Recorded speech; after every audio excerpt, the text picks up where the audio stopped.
आपल्या सर्वांचे लाडके खासदार शिवस्वराज्य यात्रेच्या निमित्तानं आपल्याकडे भेटायला आलेले खासदार डॉक्टर अमोल कोल्हे साहेब,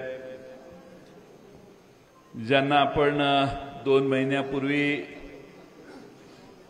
देशाच्या संसदेत पाठवलं, ते बजरंग बाप्पा, आपले आदरणीय ज्येष्ठ नेते साहेबराव दरेकर नाना, आपल्या ज्येष्ठ नेत्या उषाताई दराडे, या ठिकाणी उपस्थित असणाऱ्या आमच्या कायमच्या नेत्या सुशीलाताई मोराळे, वर बघायलाही तयार नाही,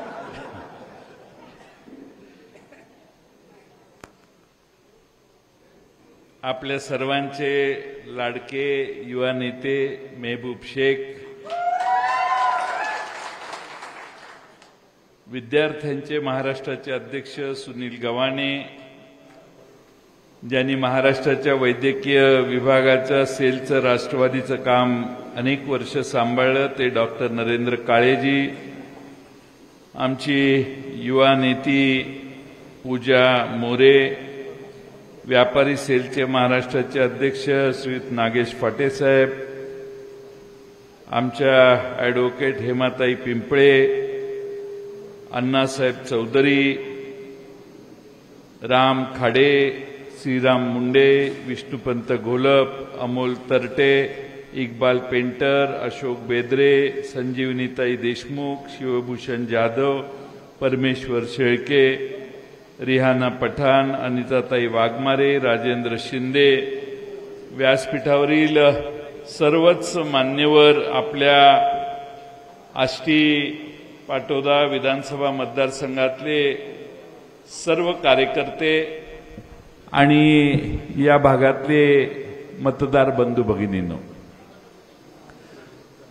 शिवस्वराज्य यात्रा छत्रपती शिवाजी महाराजांच्या शिवनेरी किल्ल्याच्या पहिल्या पायरीचं दर्शन घेऊन आम्ही सुरू केली 9 तारखेला. तो क्रांती दिन होता. क्रांती दिनाचं महत्त्व हे होतं की देशामध्ये ब्रिटिशांच्या सत्तेला चले जावचा नारा महात्मा गांधींनी ऑगस्ट क्रांती मैदानातून दिला आणि देशभर या देशातल्या ब्रिटिश सत्तेला सळो की पळो करून सोडण्याचा आंदोलन तेव्हा सुरू झालं. त्या आंदोलनाची परिणती ही झाली की ब्रिटिशांनी हा देश सोडल्याशिवाय गत्यंतर नाही, हा निर्णय घेऊन देश सोडला. तोच दिवस जागतिक आदिवासी दिन होता आणि म्हणून या दोन्हीचं औचित्य साधून शिवस्वराज्य यात्रा सुरू झाली. तिचा पहिला टप्पा परवा 18 तारखेला जालना जिल्ह्यात संपतोय. आम्ही अनेक मतदारसंघात जाऊन आलो. डॉक्टर अमोल कोल्हे यांच्या अमोघ वाणीने महाराष्ट्रातल्या सध्याच्या सरकारची लखतरं वेशीवर टांगण्याचं काम या शिवस्वराज्य यात्रेत अनेक ठिकाणी झाले. आपण सर्वजण सुज्ञ आहात, समजूतदार आहात. मागच्या लोकसभेच्या निवडणुकीत तुम्ही सगळ्यांनी बजरंग बाप्पाला विजयी करण्यासाठी चांगली साथ दिली. हा मतदारसंघ कसा आहे हे मी तुम्हाला सांगायची गरज नाही, पण या मतदारसंघामध्ये ज्याला मागच्या वेळी आपण निवडून दिला, जो निवडून येणार आहे असं आम्हालाही कधी वाटत नव्हतं. खरंच सांगतो, आता खरं बोलायचं ठरलंय. त्यानं गद्दारी करावी शरद पवार साहेबांच्या बरोबर. शरद पवार साहेबांना फसवण्याचं काम, गद्दारी करण्याचं काम आपल्या या आमदारांनी केलं. या आमदारांनी काही किरकोळ गोष्टीत मन अडकलं असेल 1.5 वर्ष सत्ता आहे, 2 वर्ष सत्ता आहे, काही कामं मिळतील, आणखीन काय तमकं काय.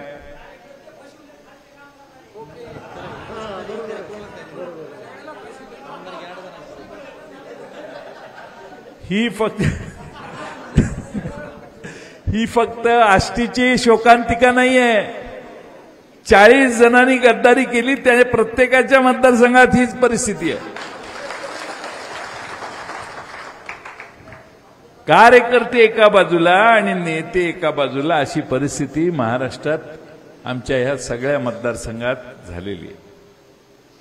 पवार साहेबांनी ठामपणाने उभा राहून आपल्या सर्वांच्या समोर लोकसभेचा पर्याय जेव्हा उभा केला, त्यावेळी अशा सगळ्या गद्दारांना सोडून बीड जिल्ह्याने बजरंग बाप्पा सोनवणेंना विजयी केला. आता अपेक्षा ही आहे की कधी फोन केला की बजरंग बाप्पाने फोन घेतलाच पाहिजे.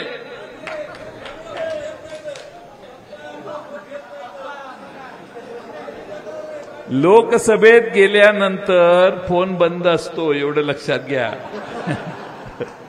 आत फोन चालत नाही. विधानसभेत आता आती फोन चालतो, माहितीये का? हो, बरेच आमदार असे फोनवर बोलत असतात. व्हॉट्सअप वायफाय तुमच्याकडे चालत नाही, त्यामुळे बंद आहे म्हटल्यावर बजरंग बाप्पा आत आहेत समजायचं संसदेत. पण सांगण्याचा मतितार्थ हा की बजरंग बाप्पांच्याकडून काय अपेक्षा आहेत. बजरंग बाप्पांनी या जिल्ह्यामध्ये रेल्वे आणण्यासाठी पुढाकार घेतला पाहिजे, ही तुमची अपेक्षा आहे. बजरंग बाप्पा कामाला लागले, भाषणात सांगतील कधी रेल्वे आणणार आहेत ते. तुमच्या बजरंग बाप्पांनी लोकसभेमध्ये विमानतळ मागितला, विमानतळ. आणि विमानतळाचं महत्व यासाठी आहे की सगळ्या महाराष्ट्रातल्या जवळपास सगळ्या जिल्ह्यात विमानतळ झालंय. मग माझ्या बीडमध्ये का नसावा, हा त्यांचा आग्रही भूमिकेचा भाग हा महत्वाचा आहे. आणि म्हणून त्यांनी केलेली मागणी योग्य आहे. सत्ता आपली नाही आहे, सत्ता त्यांची आहे. पण मागणी करत राहणं आणि धडका मारत राहणं हे काम बजरंग बाप्पा पुढच्या काळात नक्की करतील. पण जर आपलं सरकार येणारच आहे, आपलं सरकार दिवाळीनंतर येणार आहे. दिवाळीनंतर संसदेत भाषण करायची गरज नाही, आमच्याकडे या आणि महाराष्ट्र सरकारकडून तुम्हाला इकडे विमानतळ करून देण्याचं काम आम्ही करू. काही चिंता करू नका. काम झाल्यावर आभार माना. पण त्यांनी केलेली घोषणा माझी घोषणा, कारण मी पक्षाचा अध्यक्ष आहे, त्यामुळे ही माझी जबाबदारी आहे. आणखीन एक जबाबदार भाष्य मी केलेलं आहे बजरंग बाप्पांच्या प्रचारासाठी 2-3 ठिकाणी, आणि ते म्हणजे बजरंग बाप्पांना निवडून द्या. भविष्य काळात आपलं सरकार येईल, त्यावेळी बीड जिल्ह्यामधल्या शेतीच्या पाण्याचा प्रश्न सोडवण्यासाठी पूर्ण ताकद महाराष्ट्र सरकारची लावू. आणि हा जिल्हा सुजलाम सुफलाम केल्याशिवाय आम्ही स्वस्थ बसणार नाही. ही बीड जिल्ह्याने बजरंग बाप्पांना निवडून दिलं, त्यासाठी राष्ट्रवादी काँग्रेस पक्ष पूर्ण ताकदीनं काम करेल. आणि या बीड जिल्ह्यात सुजलाम सुफलाम जिल्हा कसा होईल हे बघेल. त्याचं एक काम आष्टीचं आहे. आष्टी इरिगेशन स्कीम मध्ये मी पुढाकार घेतला. बरेच काळ थांबलेलं ते कुंटेफळ तलावाच्या तिथलंच काम दिलेलं. मागची लाईन पुढची लाईन काय पद्धत हे नव्हतं. त्या सगळ्यांना चालना देऊन, त्याला मंजुऱ्या देऊन, त्याला दिशा देण्याचं काम हे जलसंपदा मंत्री असताना मी केलं. मला खात्री आहे की पुढच्या 1.5-2 वर्षामध्ये ती योजना पूर्ण झाल्याशिवाय राहणार नाही. आज उरलेल्या जिल्ह्यातल्या तालुक्यांचं काय, आणि त्यासाठी तिकडं नाशिक जिल्ह्यामध्ये अधिकाधिक वळण बंधारे बांधणं, नाशिकची ताण भागल्यानंतर जी अतिरिक्त पाणी आहे ते आपल्या गोदावरी खोऱ्यात आणणं, आणि गोदावरी खोऱ्यात आलेल्या पाण्याला बीड जिल्ह्यासाठी आरक्षित ठेवून बीड जिल्ह्याला इथं पाणी आणून देण्याची व्यवस्था करणं, हा धोरणात्मक निर्णय आम्हाला घ्यावा लागेल. आणि तो ज्या बीड जिल्ह्यासाठी घेतल्याशिवाय आम्ही स्वस्थ बसणार नाही. आज आपण सगळे बजरंग बाप्पांना दिल्लीला पाठवल्यानंतर बजरंग बाप्पांनी अनेक प्रश्न मांडले, आमच्या डॉक्टर अमोल कोल्हे साहेबांनी अनेक प्रश्न मांडले, भगरे गुरुजींनी अनेक प्रश्न मांडले, निलेश लंकेने दुधाला आधारभूत किंमत द्या म्हणून आग्रहानं उपोषण केलं, दिल्लीत गेल्यावर मागणी देखील केली.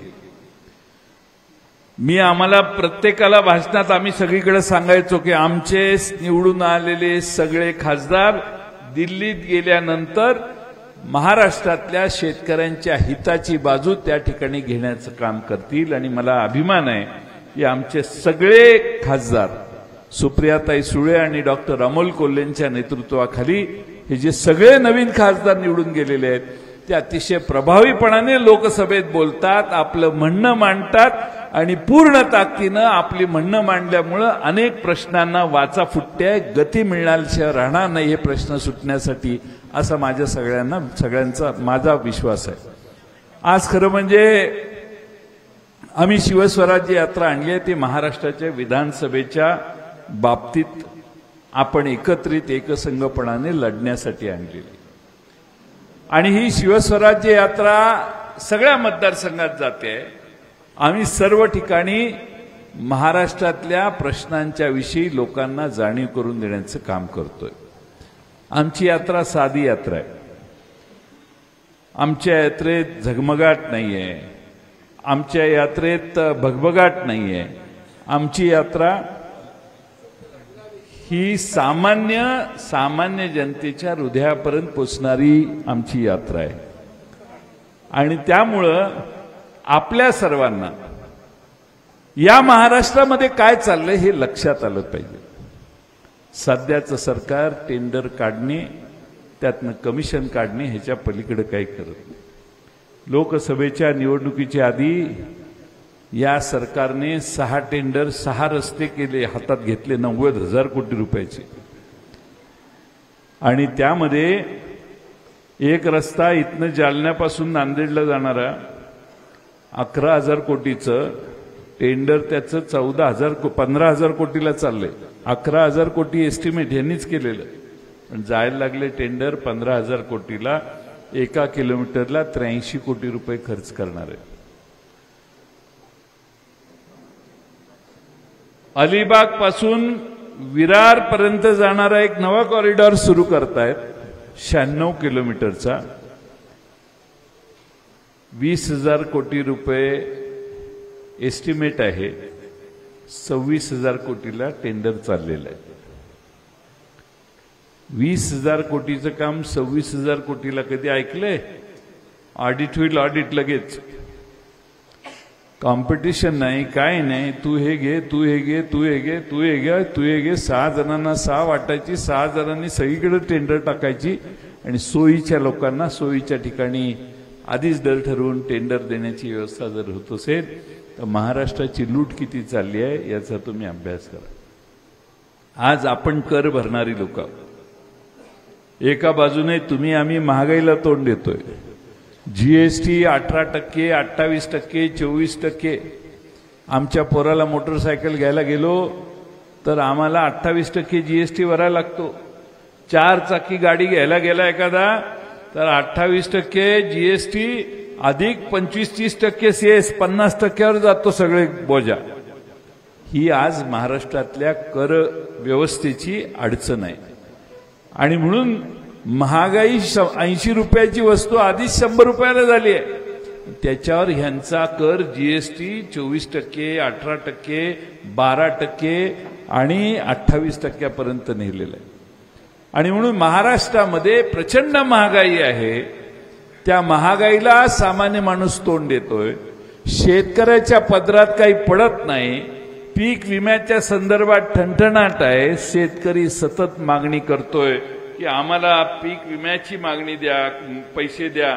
पण अनेक ठिकाणी मागणी करून देखील महाराष्ट्रामध्ये काहीच होत नाही. अशी परिस्थिती अनेक तालुक्यात आम्ही सगळ्यांनी अनुभवलेली आहे. 132 केव्हीचं एक वीज प्रकल्पाचं उद्घाटन या मतदारसंघात झालेलं होतं काही वर्षापूर्वी. अजून नाही काय झालं का? झालं बिल?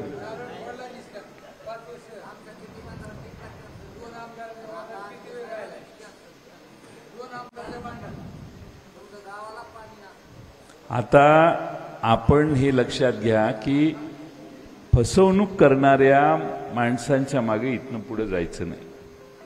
नारळ फोडला आणि काहीच नाही झालं याचा अर्थ आपली फसवणूक झाली. आणि त्यामुळं आपण सगळ्यांनी थोडासा बारकाईनं लक्ष घाला. अनेक जण या मतदारसंघात इच्छुक आहेत. तुम्ही लोकसभेला या मतदारसंघात आपल्याला जरा कमी मतं पडली ना? किती मायनस आहे? 32. हा तालुका प्लस आहे. आता इथं आष्टी तालुक्यातले किती लोक आले आहेत? हात वर करा. बर. आणि शिरूर तालुक्यातले किती लोक वर आले आहेत? आणि पाटोदा तालुक्यातली किती लोक आली आहेत? सगळे आहेत. मला जरा शंका काय होती, फक्त पाटोद्याची झालीत का काय? हा.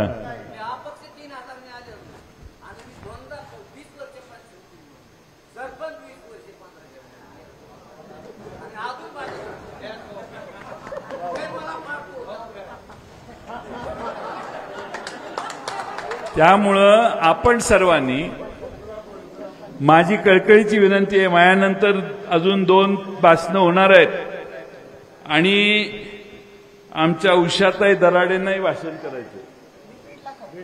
बीडला करणार. बरोबर. 2 भाषणं अजून होणार आहेत. 2 खासदार आहेत. 2 खासदारांची भाषणं होणार आहेत. त्यामुळे मी काही जास्त बोलत नाही. माझी विनंती आहे की तुम्ही आता कामाला लागा. ही जागा आपल्याला लढवायची आहे. 2 मिनिटं. जरा लढवत असताना तुम्ही उभा राहू नका. तुम्ही उभा राहिलं अपक्ष तर घोटाळा होतोय. नाही होणार.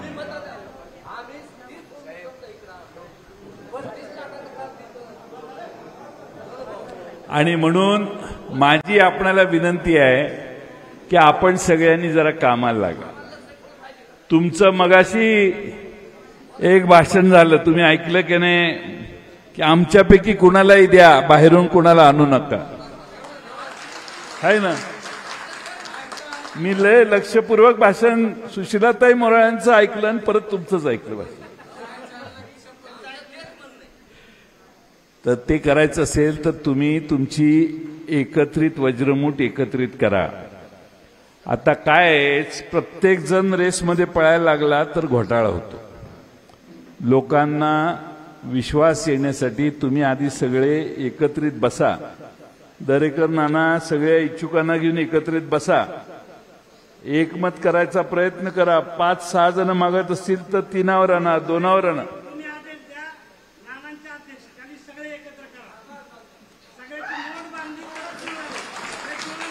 मग म्हणून तेच सांगतोय मी, मराठीत आता बोलतोय. आदेश आमचा नाहीये. नानांना मी कसा आदेश देणार? नानांना मी विनंती करणार. नाना आता जसे बसल्यात तसं त्यांनी मिटिंग घ्यावी आणि असं बसावं.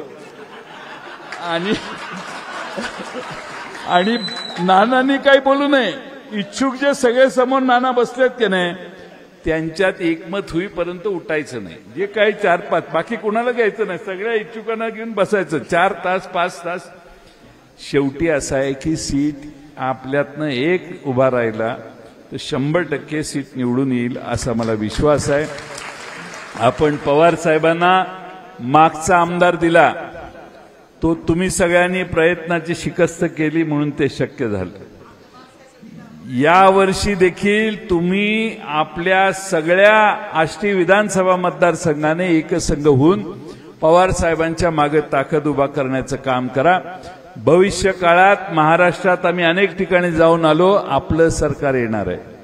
आपलं सरकार येत असताना आता सरकार लोकसभेच्या निवडणुकांच्या मुळे घाबरले. त्यामुळे पाहिजे ते घोषणा करायला लागतात.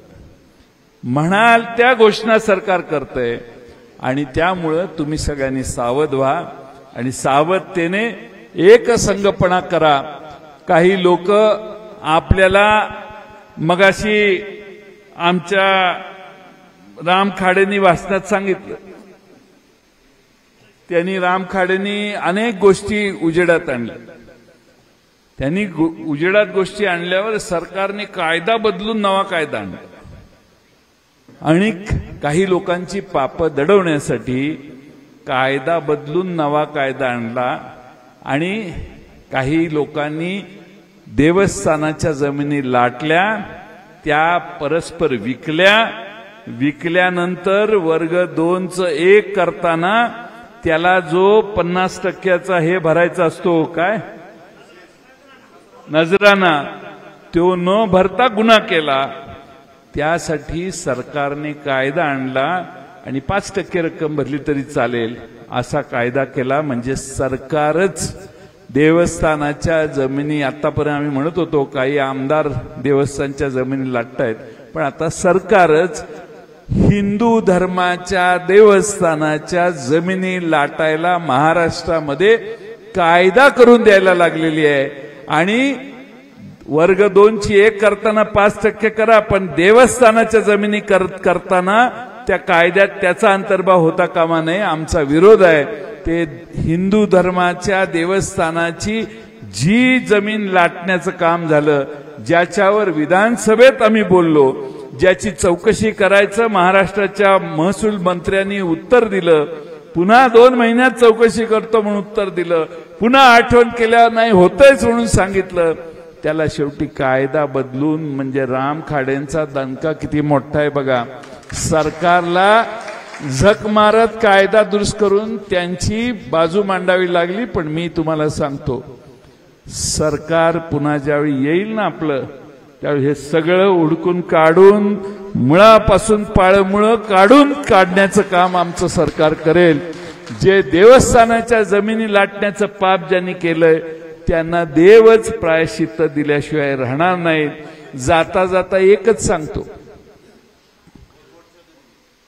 भारतीय जनता पक्ष, वक्फ बोर्डाच्या जमिनी, भारतीय जनता पक्षाच्या मध्ये आता काही राम राहिलेला नाही. राम आपल्या पार्टीत आलेला आहे. कारण जिथं जिथं रामाची देवळं आहे तिथं भारतीय जनता पक्षाचा पराभव झालेला आहे. रामेश्वरमला झाला, काळाराम नाशिकला झाला, रामटेकला झाला, अयोध्येला झाला. भारतीय जनता पक्ष रामानं सोडलेला आहे. म्हणून दिल्लीवाले पण आता रामाचं नाव घेत नाही. आता राम जपायचा, देवस्थानातला देव आणि देवस्थानाच्या जमिनी जपायचं काम हे मराठी जनतेच्या मनातलं काम करण्यासाठी देखील आम्ही तुमच्याकडून आशीर्वाद मागतोय. जो भ्रष्टाचार मराठी देवस्थानात वक्फ बोर्डच्या असोत किंवा हिंदू देवस्थानाच्या जमिनी असोत, हे लुटण्याचं काम ज्यांनी केलं त्यांना प्रायश्चित्त घडवून देण्याचं काम आम्ही सगळे करू. तुमचा आशीर्वाद त्यासाठी मिळावा. बाकीच्या सगळ्या मुद्द्यांवर माझे 2 अन्य सहकारी ज्येष्ठ खासदार दोघंही बोलतील. पण एक आहे, अजून नवी लोकसभा मी काही बघितलेली नाही, पण बजरंग बाप्पा त्या नव्या लोकसभेत जाऊन भाषण करू शकतात, याचा आम्हालाही हेवा आहे. आता ती नवीन झालेली लोकसभा गळायला लागली आहे, त्यामुळं पावसाळ्यात लोकसभेत जाताना छत्री घेऊन जावा. चला, धन्यवाद. मी जरा पुढची सभा चालू करायला पुढे जाणार आहे, त्यामुळे तुम्ही कुणी उठू नका. तो उठेल तो आपल्या पक्षाचा नाही.